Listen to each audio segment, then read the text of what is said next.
Hello and welcome to Dig It. I'm Peter Brown and hosting the show with me today is Chris Day.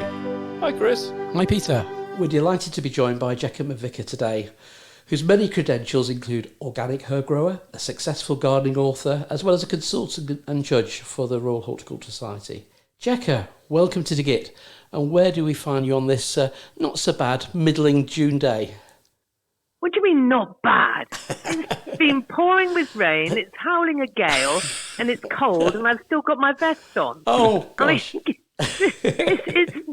I am so bored with this year's weather. It's just awful. The spring was terrible, and I'm not having a summer, but it's dry, then it's really wet, but it rains too hard, so it just runs off. No. Bad year. You know, gardeners, we're never happy, are we? I'm sitting in the school at the moment because it's so windy outside. So I'm down on the nursery this morning. I've been taking Salvia lavendulifolia cuttings because, like a true nurseryman, I'm getting ready for next year. I was saying to Peter, the first time I saw one of your wonderful herb gardens was back at the BBC Gardeners World, which obviously is this month, but that was the back in the 1990s. And the first one was 1993, and I was at the very first one where we had tents, small marquees, and there were 3 marquees, and I'll never forget seeing Stephen Bennett absolutely wet through. We were on the car park, and the water running through the tents was immense. But it was such good atmosphere. Those days of the shows were just wonderful. We rolled from one show to the next, and all the nurserymen were like, we all supported each other. Our children grew up on the circuit because health and safety wasn't there. And so, everybody knew everyone. It was wonderful in those days. Yeah, it sounds like a big family, really, an RHS family. Because then it was, I think, RHS run, wasn't it? So before it changed. Because I think to start off with, it was definitely very plant orientated, slightly less commercial than maybe it is now. Yeah. Like a lot of things now. Indeed. But that's another story. So, Jekka, can I ask, how did your fascination of herbs take you into growing herbs and making a successful career out of herbs? Well, it was pure fluke. I was at home. My children are a year gap between them, or just over a year, 14 months. And I was on my own because my parents didn't live nearby. And my husband was then working in space. He was a spacecraft engineer. And he was in French Guiana launching satellites. Wow. So I was at home with the tinies and in a semi-detached. And a girlfriend of mine came in and said, can I have some French tarragon because I'm doing an Elizabeth David recipe. Okay. And that day, it's absolute truth, I was sitting there writing lists of things I could do from home with small children because I'd come from a very active career before, but in those days it was very difficult to get childminding and there was very few nurseries around that would take tinies. So, I really was at home and let Ruth help herself. And I thought, whoa, I can grow that. No one can buy French tarragon. French tarragon in the 1980s was not in garden centres. Yep. They only had the seed raised stuff, and I knew how to grow it from cuttings. So by the time my husband came back, I changed his wardrobes where he had his suits and stuff into cold frames. And I'm my first major customer, and I bought the Veg Man's van, which was called Sid, and its doors opened. Do you remember the ones that slid open? Okay, so yeah. You could literally have the wind blowing. Yeah, I mean they're illegal now, and it was fantastic. I used to drive around with the wind doors open, and my 2 children strapped in on the front seat, doing deliveries. But my first major customer was Fortnum & Mason. Okay. And when I came back, when my husband came back from French Guiana, I had orders stretched from the front door to the back door in Arseny in the boxes from the Veg Man, his old recycled boxes. Yeah. And he said, well, either you stop or we move. And we found this derelict cottage that looked very unloved in this lane. just up from my uncle's farm, and found out that it belonged to an estate, and it was for sale, and it was going into sealed envelopes. So we put as much as we could possibly put on the sealed envelope and wrote a case history for what we would do, and we got it. Brilliant. That was a shock because it was totally derelict. So we've got a mobile home, stuck the kids and then myself in that, and off my husband went out to Europe, leaving me with the tinies in that. It was a long story, but anyway, that's how it all started. Wow. And I was always peat-free. Okay. That's interesting. Right from the word go. So, with regards to the peat freeness, have you always made your own compost? No, I've always, first of all, I started with just coir, because I'd done a lot of research into how the Victorians grew herbs and pot plants, and that was in coir.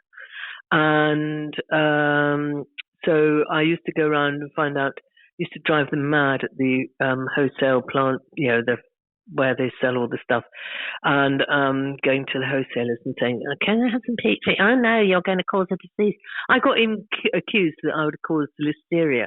I mean, because I was using peat free. Anyway, and now for the last 25 years, I've been with one compost guy who makes my mix for me. Brilliant. Yeah. Oh, that's good. And now the world is catching up, Jekka, isn't it? Yeah, but the trouble is, I would actually like some peat compost, some proper viable, which you can get peat compost, because I use in my glasshouse carnivorous plants for catching the scarrid and for identing whitefly, when my glasshouse gets out of balance, before I introduce predators. And it's really, it's sad that the carnivorous boys can't get good, sphagnum peat, which is, of course, quite renewable. Yeah. I think that's going to be one of the problems. There are a few plants like that have naturally grow in peat. I know a lot of plants don't grow in peat, but it will grow in peat when you sow them and what have you. But the things like the carnivorous plants obviously come from peat bogs. And it's you think, well, source, surely there must be a case for them being able to be grown in peat. I think there's such a big debate within the gardening trade, though, isn't it? Because at the end of the day, why not? As we know, horticulture only uses 5% of the peat, and a lot of it is, as we know, burnt. Yes, it's but just put a bit of extra tax on it, and have a limited amount available to home gardeners and professionals. Maybe that's the way to go. But for specialist plants, indeed, yes, yeah, not for the all and sundry. I mean, when I got told the other day lavender will only grow in peat, and I thought, no, I don't think it does in France, does it? You've seen all the lavender fields out there. They've got nor in Spain and Portugal, where it goes wild. Excellent. So, anyway, there you go. In your eyes, Jekka, what is a herb? And are vegetables herbs, or what's the division lines? Well, stop. Yeah. Okay. The word vegetable is modern. It was introduced into our vocabulary in about the 16th century. Okay. 1700s. Before that, everything was known as a pot herb. Not because it grew in a pot, but because it went in the one pot over the open fire. Remember, I mean, it's not that long since we've had hobs. Yep. Yeah. So everything was, if you go back in time, was cooked in the one pot over the fire, wasn't it? Yep. Yeah, and they bunged in the coonie, the rabbit, the herb. Yeah. Just read Tolkien. Anybody. That's how it was. And so everything before the word vegetable was invented was a herb. And a herb is any plant that is of benefit to man. It's not herbaceous, which a lot of people think, because otherwise you wouldn't have bay trees in it, would you? No, Or definitely. rosemary. No. So it is a plant that is of benefit to man. That is the Oxford Dictionary. And then you start looking at actually which part of the plant is the herb, and then when is it a spice? A spice is dead. That's how I say. If it's a spice, it's dead. Okay. If it's a herb, it could be living. so that you can find an easy line between the two. Then you get dried herbs. Well, what are they? They are actually nearer spice than they are dried herbs. I can rabbit on about this for yonks, but it doesn't matter. What is a herb? It is a plant that is of benefit to man and animals and birds and insects. It is part of our chain, and it is a very important part of our chain. Mm-hmm. Jekka, on your actual nursery, you do obviously follow very sustainable organic principles, and the plants you grow and cultivate are the ones which are well known in our wonderful English climate. Maybe not this June, though. Can you tell us how you feel how this is important? I've always been organic, right from the word go. I'd read Anne Balfour's book, so that was one of the reasons. The other reason was the fact that I had 2 tiny children, and I didn't want to have to answer the telephone and then reach for something they shouldn't eat. Right. I also didn't want to grow plants that weren't useful, so herbs, really fulfilled all my briefs. And I'm a passionate cook, and always have been. And really, herbs are the sort of orchestral note. Mm. They're the frill, they're the high notes, they're the thing that give a movement the depth, the flavour.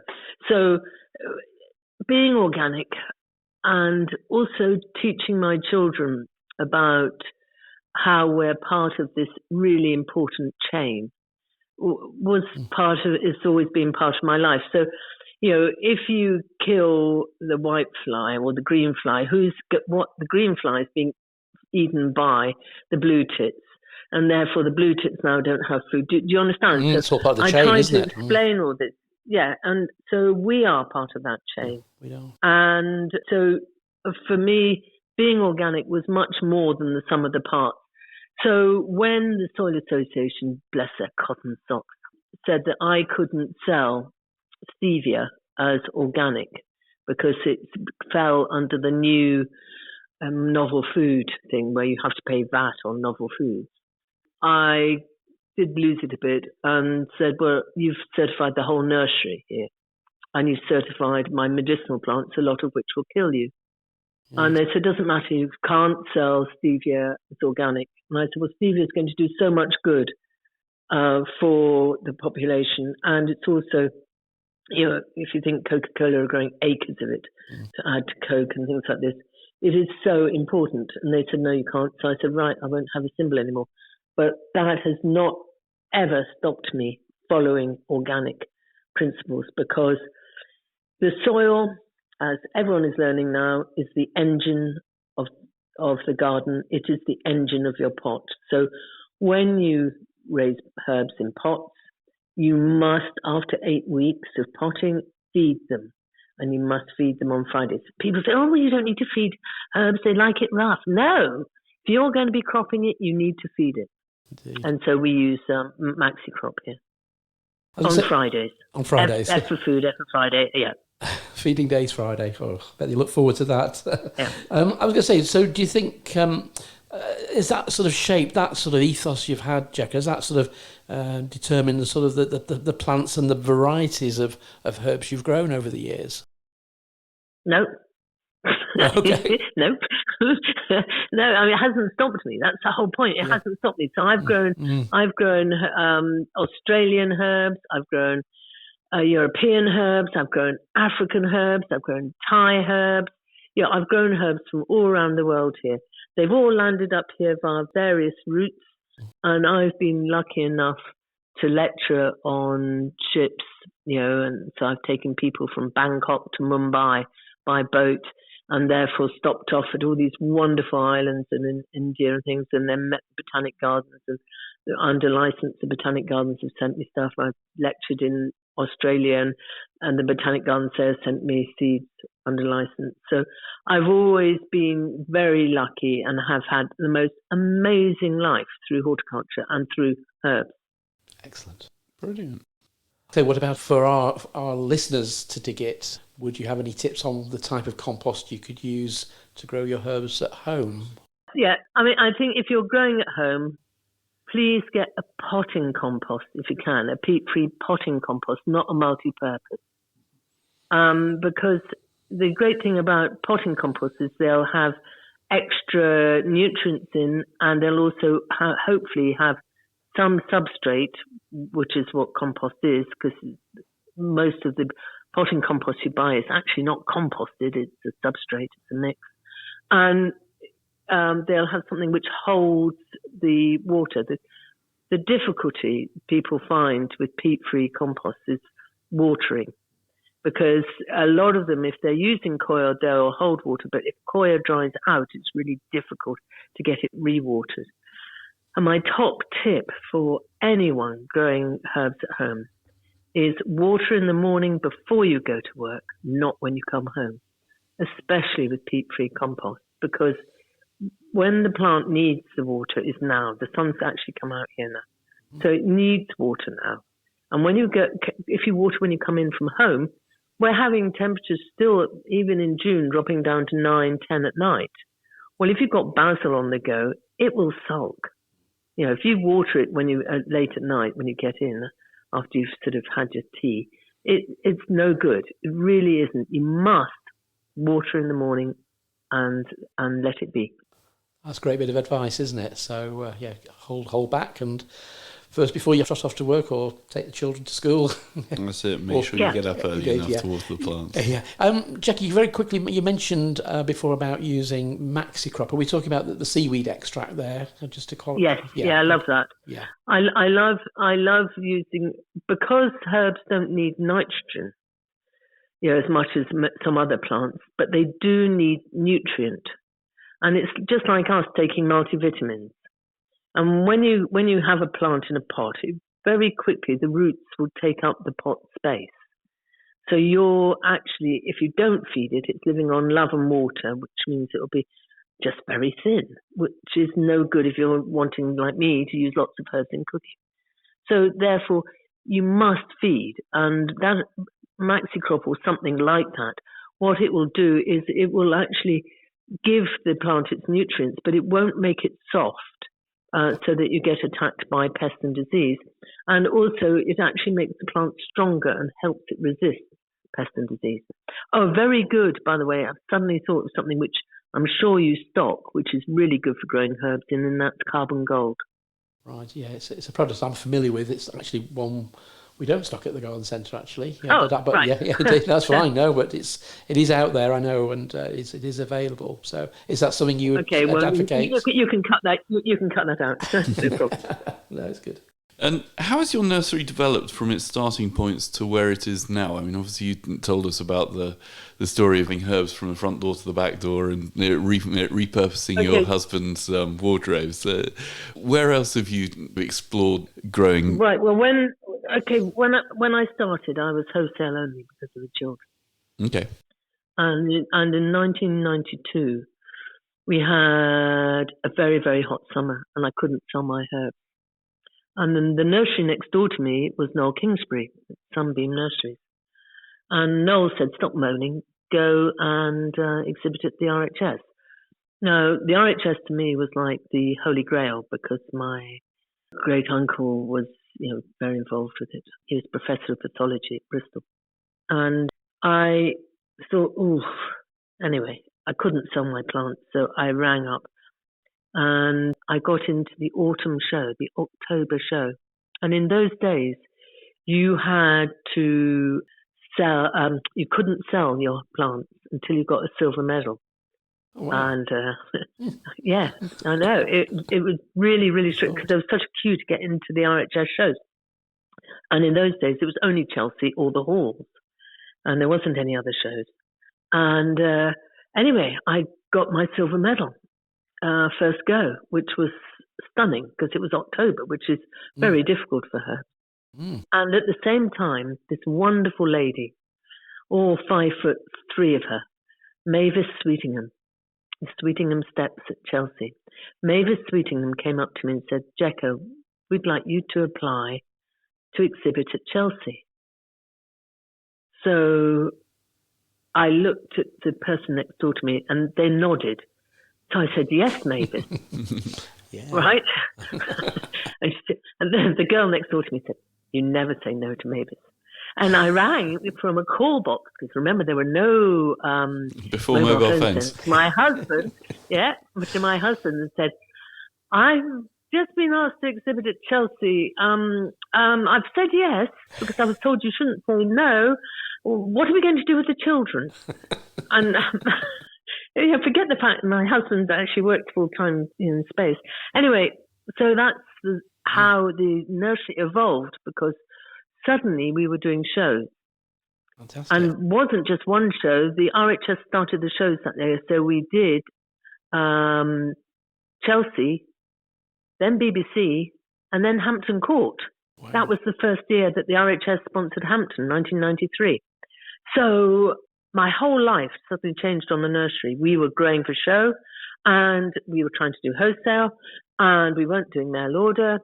So after 2 years, I dropped wholesale and started mail order and started the shows really seriously and having show plants, etc., and really getting into the swing of how you put an exhibit together and so on and so forth. And then I hated mail order. Hated it with a vengeance, because I was offering my whole catalogue mail order. Very stupid. Because you don't have basil available all year round. So you were holding orders till the basil was ready, then the plant's gone over. Anyway, right. I learned a lot. Big mistake. And then, so I dropped mail order and just did shows. And then in 2009, I was meant to be doing a show garden with somebody.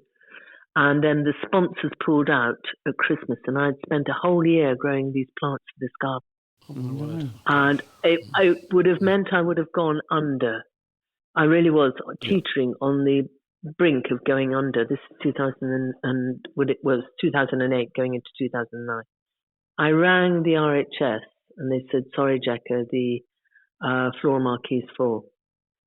On January the 6th, engraved on my heart, 2009, Alex rang me and said, "Jekka, Not Cuts can't do Chelsea. Please, could you do Chelsea?" So I said, "Oh, okay." Any sponsors? No. So, but I'd grown all these plants. And so my husband and I, on our Todd, put this huge stand together. And I had a water reel down the middle, which is where I took Boric the Gnome. And it's only just a bit of light entertainment, while on build-up. It was nothing, I just had a gnome fishing in the reel. Anyway, we put the display up. The gnome got spotted. Whoa, we got a lot of publicity. Oh, yeah. It went ballistic. And that was that exhibit that I sold everything off at the end for the first time. Yeah, brilliant. Because wonderful Beth Chatto came up to me and said, "Jekka, this garden, this display you put on is absolutely fantastic. Quit at the top." Yeah. And I thought, yeah, okay. And I did. Yeah. Well, that was our last floral exhibit. Excellent. And for that we got the Lawrence Medal, which was first for herbs, first for organics, first for peat free, and it hasn't been repeated. And it was such a huge honour. I mean, such a huge honour, because remember, I'm being a judge, and it was judged by the judges, and all the judges get together and then choose the best in the year. So it was such an accolade. That's fantastic. And then from that, obviously, that wonderful inspiration, you've given to countless gardeners from that, and from your other show works as well. Well, in 2016, I did a show garden for St. John's Hospice. And I was also doing a garden with St. Mungo's in London, sponsored by candles. Joe Malone. Sorry, I had a senior moment. So I was doing the two gardens at the same time, and I learned such a lot. It was a really, really an amazing experience doing a Chelsea garden and doing the garden with the homeless guys who gave me such an insight into how powerful horticulture and gardening is. And it was just amazing. Both those experiences together, just phenomenal. They sound fantastic. Now, as you say, quit while you're ahead, but what wonderful memories and obviously a lot of building of good faith for the future endeavours as well. It surely must help. Well, we're changing again now as I speak. My son is slowly taking over the business, and I'm now the propagator. I'm back full circle. I'm back to propagating. So I'm the full-time propagator. We've reduced the nursery down by 2/3, and I'm building a huge herb garden here in the figure 8, symbol of infinity. Yep. And each petal within the figure of the circle of 8, the 2 circles, I am actually putting a flower in each one, and each petal will be a different planting plan. Because people don't know how to put herbs together, in a garden sense. So, from my experience of exhibiting, my experience of putting gardens together, I'm now going to create this garden. We've been held up a bit because of COVID, because our metal edging was wrong, and then the guy got COVID and everything. But yes, so I'm very excited, and it'll take the nursery into much more of an educational place than it is now. And just thinking a bit about the herbs that you're putting together, I think that'll be a fantastic way for the public, presumably, to come and have a look at how to create a nice-looking herb garden. Well, you see, each petal is basically 2 meters by 6 meters. Okay, so the size of some people's gardens. Yeah. So, but also there's the smaller ones, I think, are 4 meters by 2 meters. Okay. So they're smaller. No, 4 by 1.5. So I've got, the 2 sizes. And it gives people ideas of what and I'm going to do an annual bed, a shady bed, a cropping bed, right, an edible flower bed, and things like this. Yeah, plenty of ideas for people to be inspired there. Thinking back, we've mentioned obviously COVID and the pandemic. So how has the last couple of years sort of impacted on the business and the demand for plants? Well, the first lockdown was the demand for seed, because everyone really was locked down. So we were hand packing, we hand pack our seeds anyway, but we were hand packing round the candles at night, trying to get the orders out. It was phenomenal. And then we came up with seed kits and mail order online. And I then started doing herb boxes so people could order, herbs of my choice to send out mail order. So that went really well. And then we did click and collect from the gate. So we were really busy. What really hit us, and is unforgivable, really, is the government in January of last year, I'm getting all my years muddled up, but I'm pretty sure last year, decided nurseries were not essential and closed us and kept garden centres open. Yeah. Yep. And that really hit us because we lost a second Easter. Yeah. And that really was so cruel. I mean, so cruel. How can you say a nursery is not essential and a garden centre is essential? I couldn't understand. I couldn't understand the difference. I think there were a lot of businesses that were hit like that, weren't there, that felt that it they should be open. It really did hit us. But this year, oh my gosh, because the big nurseries obviously furloughed their staff, we didn't. Then we've had to try and keep up with the demand for plants. And of course, I've shrunk the nursery. So I've been running to stand still to try and keep everything going. And I mean, the demand for plants just before Chelsea was ridiculous. We were sending plants up to London for Chelsea, on the Friday before judging on the Saturday. Wow. Okay. Bonkers. Yeah, totally. Absolutely bonkers. Yeah. And also, I mean, things like the RHS have a rule, you see, you can't have rosemary from Europe unless it's been in the country so long. And of course, I grow masses of rosemaries here. So we haven't got any big rosemaries left, so please don't ask. Yeah, they've all gone. They've all gone. They've all gone, yeah. So, no, I mean, it is, but also the other thing that's happened, people actually are very aware of self-health. And so herbs have really come into their own from a health and well-being point of view.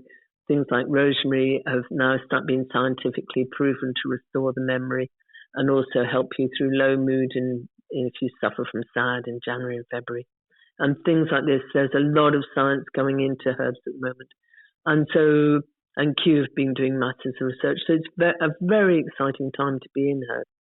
But unfortunately, I'm the wrong side of the age now. So I've got to slow down somewhat, which I'm not, but I have to somewhere. Excellent. And are you finding customers are asking more about the medicinal properties of plants, more so than the food side of plants? No. Food still wins, definitely. But definitely people are curious about herb teas, things that they can simply make that can give you an uplift. Yep. And especially as our population is getting older, how beneficial gardening is for the aging population. There's been a lot of that, and I've been working with companies on that as well. Because I'm of that age, but my memory is useless at names of people, but I'm still really good at plants and plant families and all the rest of it. Yeah. And it keeps my mind very much alive, and I'm very aware of the seasons. And, being older, you appreciate actually plants even more. I'm just thinking, Peter. I mean, I have digestive issues, and I'm a big fan of using sort of ginger in sort of herbal teas. Yep. Have you found, Jekka, that there's been a more resurgence in, for stress, especially, and anxiety over the last couple of years? Has that been a anxiety is an interesting one. Yes, I mean a lot more anxiety, especially with dementia. People get anxious, and anxiety is a great thing. So Kew was doing research into lemon balm, Melissa officinalis, and they found out that it didn't help with the Alzheimer's or dementia, but it did really help with anxiety. So lemon balm tea, if you're anxious, is really, really good, but it doesn't taste particularly good. So I mix it with basil. So basil at this time of year is absolutely superb. It's the year of basil, by the way, if you hadn't twigged. And I think I've got about 8 different basils on the go. And it makes the most superb tea, basil. You've got your 5 leaves of lemon balm, and then you stick in about 3 leaves of basil, something like, what was the one I had last night? Batik, was it? Oh, that was good. Was it Batik? I can't remember. It was fun, or Dolcelati or something. It was superb, and it just lifts. I didn't have lemon balm. I was using the basil, but basil tea calms the stomach. So if you have a stomach problem, try basil tea, because it really does. It's first cousins with mint. Okay. Basil is. Right. So you have the same properties in basil that you have in mint, but mint can be too aggressive on some people's stomachs. So I say anyone over 60 should always mix spearmint and peppermint. Never drink peppermint straight on its own, because that can be too much of a stimulant. But again, at this time of year, I will drink basil tea as a digestive. Okay. Thank you. Yeah, give that a go. Can you recommend any books that you sort of use or turn to when thinking about medicinal issues, and give our listeners an idea of where they might be able to find some good resources for this sort of information? Annie McIntyre, Annie McIntyre and Simon Mills are my 2 heroes for medicinal. What is interesting is that we teamed up with the National Institute of Medicinal Herbalists. Okay. And they write our medicinal notes on our website, in our Jekkapedia. Yep. Because I'm not a herbalist. Yeah, because it's quite a different train of uses for the herbs, isn't it? Whereas with food, you can put them in. Simon Mills is to me the absolute. If we had a herb fest here last year, where we had herbalists, garden designers and chefs over 3 days last July, and we're going to have one not this year but next year when the herb garden's done. And listening to Simon talk was just magic about the herbs. I mean, the herbs you've got in your kitchen cupboard that can actually help you, like turmeric and ginger and things like this. Yeah, because I recently discovered turmeric is very good for joints and also sort of dieting. And I'd never come across, I've always been using it in cooking, but I'd never really realised it had other sort of medicinal uses. And it's brilliant, isn't it? Oh my gosh, yes. Absolutely fantastic. Well, again, I'm metal down one side, so arthritis and rheumatism in the winter months with my metal leg is really difficult. Yeah. So yeah, turmeric, anti-inflammatory, brilliant stuff. Excellent. Jekka, what sort of advice would you give to someone maybe thinking about starting their own herb garden? Is there sort of some sort of secrets to success you'd sort of suggest they follow from your yes, I would say to them, only grow what you're going to use. Herbs by their nature have been used since man's been on this earth. If you think that dill and coriander are over 2,000 years old, okay, they're found in Tutankhamun's tomb, so therefore they've survived that long, and that it shows how they self-seed and how they survive. So only grow what you're going to use. So, for instance, I love all the Mediterranean herbs. I love Mediterranean cooking. So if you look outside my back door, I've got mint, because the spearmint is a Mediterranean herb. And I've got, oregano and things so that I don't have to run down to the farm to pick. So it always have at hand what you're going to use. Have the garden as close as you can to your kitchen, because if it's raining, you're not going to go out and pick something at the bottom of the garden. If you can't do that, always put your top herbs that you must have in a pot next door to your kitchen door. Anything that you have in a pot and you put against a wall, you cut down your rainfall by 25%. So bear that in mind. Remember, water in the morning, never in the evening, if it's pot grown, and feed on Friday. I was thinking outside, but what about sort of indoors for people, restricted space or want to grow a few things? Is it easier? Well, the trouble with the trouble with herbs inside, as I said, that they are basically wild plants that we're taming. They really are. They've survived this long. They get very leggy and very soft inside. Right. So they're only good as a cut and come again. So yes, you can sow them, but you can they're great as cress herbs. And you can now get these kits, can't you, from this IKEA, isn't it? Where you've got lights in, not to grow cannabis, but to actually grow cut and come again herbs. So yeah, that's great. So it's rather like growing cress as I did as a child. Yep. You can grow anything you like, coriander, dill, that you keep chopping. Fine, but anything else, forget it. Yep. No, it's a waste of your money. Yeah.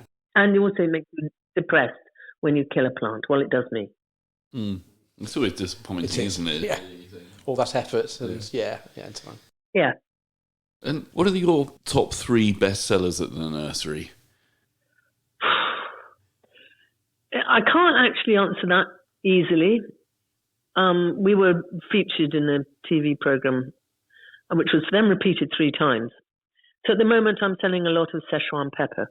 Okay. So this year it's the year of the Szechuan pepper. Okay. But my exotic basils will sell like, I'm open this weekend, this Friday and Saturday. They'll sell like mad.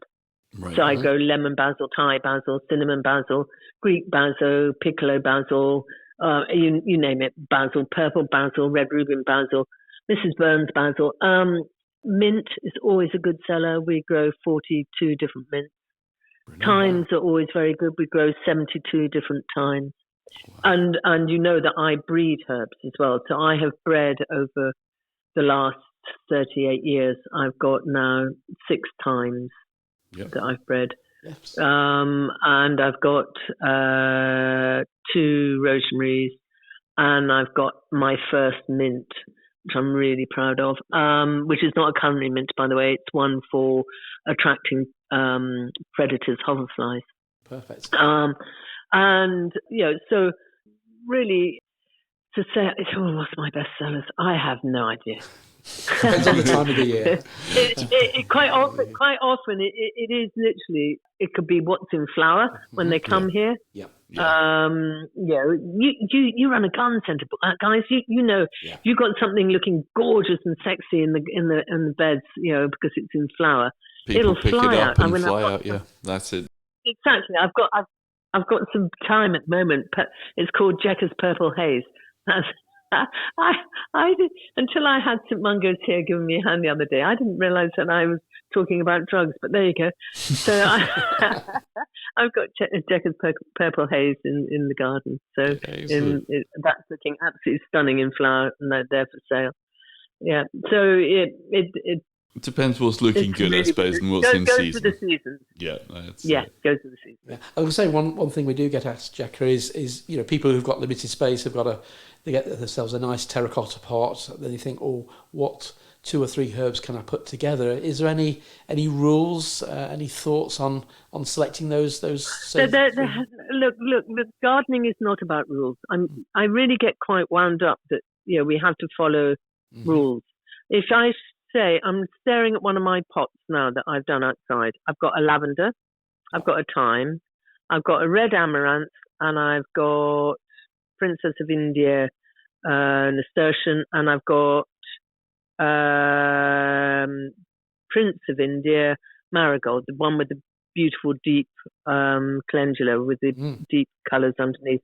Sounds fabulous. So I've got that in the pot. So I've got colour, I've got edible, I've got, sky's the limit. I always like to put annuals in so that the perennials will take over that space next year. Yeah. Mm-hmm. So that's exciting. And obviously I've got tomatoes in pots as well. And what else have I got in a pot? That's it. I mean, you can put 3 different times together. That's really nice, especially if you have them flowering at different, excuse the pun, times of year. So you could start with orange scented is one of the earliest to flower, orange scented and Porlock. You could then have what's in flower now. Some of the vulgarises are in flower now, like Compact or Italian, they're in flower now. And then the later ones are things like the Wild Creeping, that's later. Or I've got some which flower in autumn. It's quite a few. That sounds good. I think anything goes when it comes down to personal choices. I think that's the thing, isn't it? People can get very. But make sure you put in a good potting compost. Remember, even though it's in a pot, get the engine right, and that'll look after the plant. And feed it every Friday. That's That's good.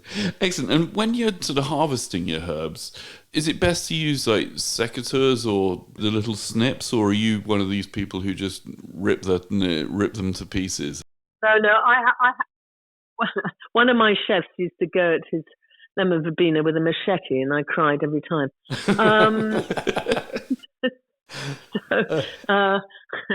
Yeah, darling chap. No, I have snips. I use snips. I don't use secateurs to prune, unless it's a woody one. But on average, 99% of the time I'm using snips. And I'll always cut down to the new shoots where it's shooted so it can shoot again. And that applies to annuals as well as perennials. So I make sure that I will cut it. So if I'm using thyme, I'll cut down to where the leaf comes out again. So you get then it'll bush out. Yes. I don't just hack. So in between the nodes. I look where I cut. So effectively, you're actually doing all the necessary pruning to get the plant into fine fettle for the next production of flower or shoots. Yeah, no, that's good. Yeah, and don't forget, if the plant is edible, then the flower is edible. So things like lemon verbena flowers are absolutely delicious. So if you get lemon verbena into flower and want a flower that is divine, thyme flowers are divine, rosemary flowers are divine, lavender flowers are a bit strong. I watched a chef actually cook with lavender the other day, and I thought, whoa, you're overdoing it. Lavender can kill a meal. Lavender's the only herb that I would say seriously be careful in cooking. Don't use too much. Does it work the other way around? So I'm a great fan of eating viola flowers just because I love the peppery taste of them, but I've never eaten the leaves. Could I eat the leaves of the viola as well? I'm not sure what they taste of, but I do know that blackcurrant leaves are absolutely fantastic to cook with. Okay. Yeah, and they have quite a distinctive aroma anyway. Oh, don't yeah, they? yeah. They make the most wonderful water ice. I make a water ice in that, a sorbet. Jekka, you mentioned verbena. I'm growing a verbena, which I overwinter every year in my greenhouse, and it's doing really well. But it never ever flowers. And when you said about the flowers, I'm thinking, oh, okay, I've never seen a flower on my lemon verbena. Is there any tricks with that? It's in quite a small pot. Why not? I don't know. I do feed it with. I do use a lot of good old maxi crop in my own garden, but it's.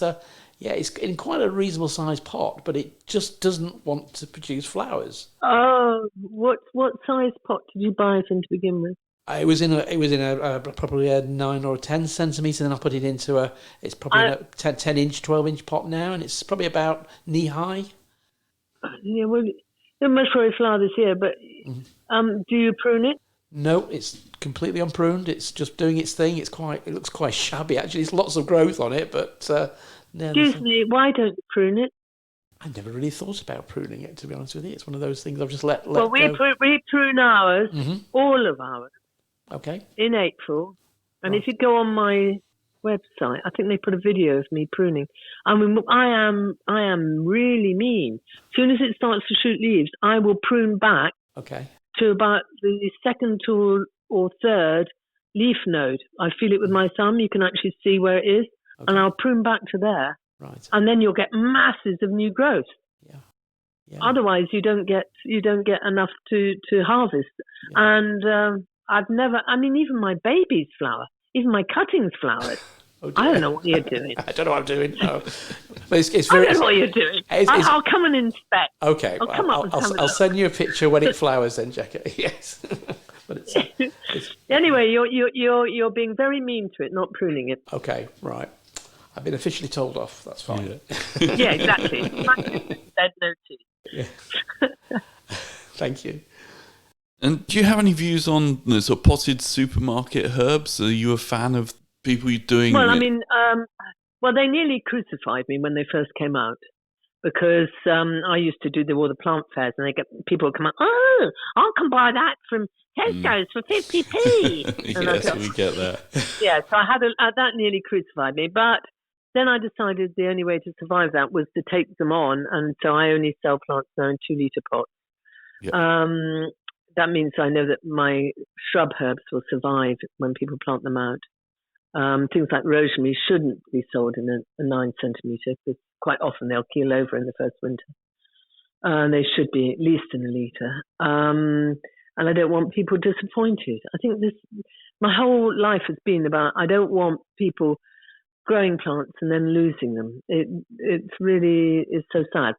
So supermarket herbs are brilliant for the cook who wants to add that herb to a dish. They're fantastic. I can't beat it. I don't think the flavour is quite as good as I've done blind testing as with stuff grown with the sun. Because the sun and the weather brings the oil to the surface of the leaf, so they always taste that much better. Yeah. But having said that, really and truly, supermarket herbs is brilliant. And what they do, I mean, what is it, 22 days from seed to sale? I mean, amazing. Technology is amazing. And now you're going to ask me about these new factory herbs that are coming on, which are being grown without any light, not even shipping containers. I am concerned. I'm concerned that it's not the cheapness or anything. It is the fact that they don't have the flavour. You're not wrong. You really aren't wrong. You think back to when the Dutch started growing tomatoes hydroponically, and even today, it's like, okay, they are grown under the sun, but and then they're forced with extra light as well. I just totally agree with you, Jekka. The flavours aren't there. No. You need that goodness from the soil and all the macronutrients and the micronutrients that they pick up from that. Yeah. That's what gives it the flavour. I mean, and also, you know, with the greatest of respect, the thing that makes a meal when you're cooking, you know, when you go into a supermarket, they have bread. You can smell bread baking quite often, and it makes you feel hungry. Okay, to feel hungry before you eat is really good. To have your mouth water before you eat is essential. It helps your digestion. Snacking means you've taken away that anticipation of food. Yep. So the great thing about herbs is when you cook with herbs and you come anywhere near my house, you get the aromas of the food cooking. So by the time you sit down to eat, you are feeling hungry and your mouth is watering in anticipation, and therefore you enjoy your meal so much better, and it's better for your digestion. So my thing is that with the herbs that are grown without soil, without light, great, for city dwellers who can't get anything else, and great because they'll be so cheap. But how scary it is that really that anticipation and that love of food, and people saying, how Mediterranean food tastes so much better. Well, there's your answer. It's grown in the sun, in the soil, yeah. Back to basics. Yeah. Jekka, you grew up in a family who used herbs in the kitchen for cooking. Do you think herbs are the basis of making flavoursome dishes? I think we've sort of assumed that, but Peter and myself are keen foodies. Do you have a particularly good recipe tip for us, perhaps for a lesser known herb, which might make our mouths water? Okay. I want to go back a stage. Yes, my grandmother cooked with herbs. My mother cooked with herbs. My grandmother wrote a cookery book back in the 40s and 50s, and a book about how to use rationing in the war. Now, if we're going to have a food shortage, herbs are going to become really important, because if you add something like winter savoury or one of the savouries to rice when you're cooking, or I now grow, it took me over 30 years to crack this, by the way, how to grow the curry leaf in the UK without extra heat and extra light. Okay. It was called the Maria Kiongi, and it's now called Bergia Kiongi. It's from Sri Lanka and from India, and I was given one plant many years ago, and now I've worked out how to actually grow it. And I've still got that one plant going 25 years or 35 years later. Brilliant. Gosh, it must be 35 years. Anyway, it just add a few leaves to rice when it's cooking. Oh my gosh, that is just delicious. And the scent is also delicious. You're talking about lemon verbena. Lemon verbena creme brulee. Oh, great. And then, and if you crystallize the sugar of the leaves, if you crystallize them, put them in the oven and with a bit of sugar on, and then put that on top of your creme brulee. Brilliant. What else have I got that's on the go here that I love cooking with at this time? I have to come back to basil. Basil at this time of year is just so cool to make pesto, which is great. Oh, and wild rocket pesto is superb as well, and that's a great way of conserving it. I make vinegars all the time for use, so I'll make myself a basil vinegar for later. And then, of course, it's cocktail time of year. The other thing you can do with herbs, which is superb, is buy the cheapest gin you can possibly get hold of, and then put your favourite herb in the gin to infuse for about a month. And then you've got, so I will put in, for example, I grow red Reuben basil here. Right. And so I will make, I'll just pop the leaves of that into gin. And then I have pink gin that tastes of basil, with the gin on top. which is very nice. The other thing, if you don't drink, this time of year is to make some syrups, which are wonderful. You can make a mint syrup, which is great for using with fruit. I also make basil syrups, and what you do is you say have 150 ml of water, 150 ml of sugar, caster sugar, on the heat, slowly bring it to the boil, stirring so it doesn't catch on the bottom, and then simmer it for a few minutes, take it off the heat, then add the herb that you wish. Now, one of the best herbs to add is bay leaves, so I'll add 4 bay leaves to that amount of liquid. I'd let it infuse for about a couple of hours, and then I test the flavour, just check the flavour. And then once I get to the syrup to the flavour I like, because it's off the heat, so you can do that, I will then take the bay leaves out and then put that into a sterile bottle, and it'll keep for a couple of weeks in the fridge. That's if you don't make, which I do, basil ice cream. I mean, bay ice cream. So, I mean, there's so many things you can do that people don't realise that, herbs are much more than just pizza. They certainly are, aren't they? And you've worked with some amazing chefs in your time, haven't you? And who would you say has taught you the most about how to get the best flavours in certain dishes by doing things you hadn't come across? Well, funnily enough, it's not a chef. It's not a chef. Okay. The person who got me to think outside the box much more was Mark Diocano. Right. He's written a book on herbs. And he came to my herb fest. He's the one who actually uses herbs much more in for pickling and for making all these kombuchas and things. He's much more sour. He wrote the book Sour, and he also makes syrups like me. But I think the chef who transformed herbs in the mind of the public was Delia Smith. Yeah. I will never, ever, ever forget her and her coriander. Oh, and I had to pot coriander by hand. Oh, thousands of them for the garden centres.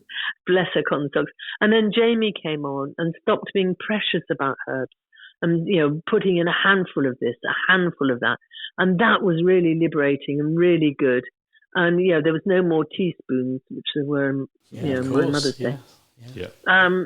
So he's been a great influence. And recently, for me, working with Nathan Outlaw, who's the fish guy, and how he uses herbs with fish. And I cracked how to grow the oyster leaf, Mertensis, here. And that is just the most beautiful herb. It's a member of the Borghese family. Okay. It has silver, grey blue leaves that tastes of oysters. Oh wow! Gosh, that's a interesting. Yeah, I should imagine the bees like it as well, do they? When it's in flower. Yeah, exactly. They do. It's in flower now. So yes, I mean, it is so. The world of herbs is huge, and that's what people don't realise. Definitely is. If we talk a little bit about good old Boric the Gnome, obviously we chatted that he made his appearance at Chelsea a few years ago. My question really is, Jekka, is Boric still around, and how's he doing? Oh my gosh, yeah, he's in the office. He's such a pain. Yeah, he's in the office. Good. He's still got a big head, and that was 2009. Right. And he's still got a big head. He's still wearing shades because, he doesn't want to be recognised. We made him some dark glasses, and he's wearing them. Yeah. Oh, that's he's good to still hear. there. Yeah, great stuff. That's good. Brilliant. And I believe before you discovered the world of herbs when you were a bit younger, music was your passion. We're intrigued. Tell us more about your experiences of playing in Glastonbury and the Isle of Wight Festival. Yes, I landed up at art college because I failed English language 7 times. Because they didn't know about dyslexia in my era. Right. And while at art college, I met a group And so there I was in the end of the 60s, early 70s, in a heavy progressive rock band, playing flute, sax, and clarinet. Fantastic. Very interesting experience. Not particularly nice, but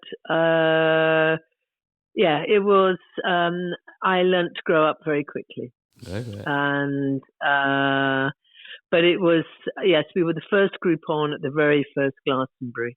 Wow. And that was when Mike Leavis built. It was the festival was held in September, and he built the stage out of his milk crates with planks of wood on top, and paid us in hog roast and milk. And we were the first group on. I did the Radio 4 reunion program, and he said, yes, we really were the first. People think it was Stackeridge. Nope, it was us. And then we also played at the Isle of Wight with Bob Dylan, and we were one of the first groups on the main stage there, and I'd never been so scared in my life. They opened the doors and people rushed towards the stage, and I shook so much you couldn't hear my flute for the first two numbers. But I was very lucky. I played at Ronnie Scott's. That was amazing. Yeah. I played at the Roundhouse. That was less amazing and very, very scary. I played at the Paradiso in Amsterdam. That was stunning. They built a stage over us. We were very big in Europe because half the group was French. And we had, because it was spring, they'd covered the whole frame in flowers. That was beautiful. I remember that very well. But then also I remember being chased through we were Munich, that's right, beer festival. I was being chased through the town, and so that was really scary. Yeah, so it lots of interesting memories. Brilliant. And are you still playing your flute now? My daughter had my flute, my son had my clarinet. Excellent. So no, I don't. I mean, I've still got one occasionally. Yeah. Yeah, it stays with you though. Once you've learnt to play an instrument well, as much as you can put it away for 20 years, you can still pick it up and make a tune out of it. That's brilliant. Jekka, you've won many awards during your career. Which means the most to you, and perhaps why? Well, I'll come back again. It's the Lawrence Medal. Mainly because it was the first time herbs were really recognised, and we were organic, and we were peat-free, and it was given to, the award is made by the judges. Yeah. And so, yeah, that's absolutely. rather special, yeah. Very special, very, very special. Thank you. Jekka, we always like to ask our Dig It guests that,